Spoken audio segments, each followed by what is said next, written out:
kwanza kwenda kaburini, wakiwa wameshika manukato yao waende wampate Yesu. Wakakuta lile jiwe limebadilishwa na kijana yuko pale amevaa nguo za kumetameta.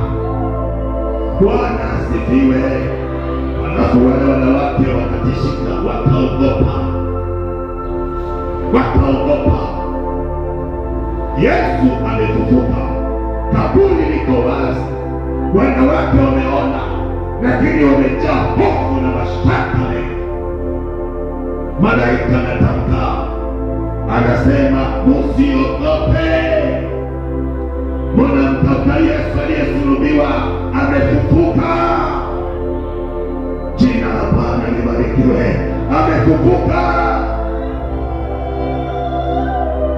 Nilikuwa nawaza wakati nayasoma maandiko, je, wakati malaika amewaambia hawa wanawake waliondoka bila uoga au walibaki na uoga? Wamepewa ujumbe, wakawaambia wanafunzi, na huko njiani walikutana na watu wengi, walikuwa na ujasiri wa kutokuogopa kuambia watu, jamani amefufuka, jamani amefufuka.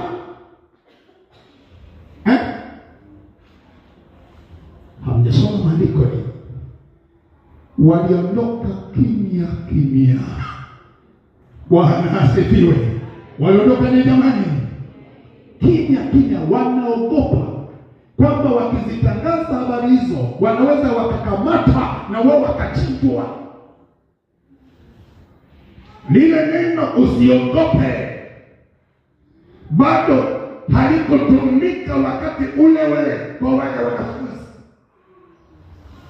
Hata baada ya wanafunzi kupata taarifa, tunasoma Petro na Yohana walikimbia wakaenda kuchungulia kaburi, lakini bado waliendelea kujifungia, wanaogopa.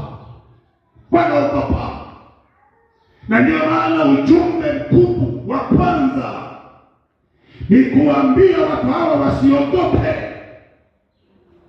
Wanaume waliogopa, wanawake waliogopa, maana kifo cha msalaba hakikuwa kitamu.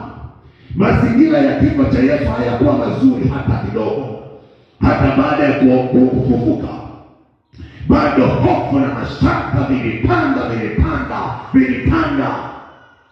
Kama kuna kazi ya kichungaji Yesu alifanya baada ya kufufuka, ni kukutana nao siku 40 mara kwa mara.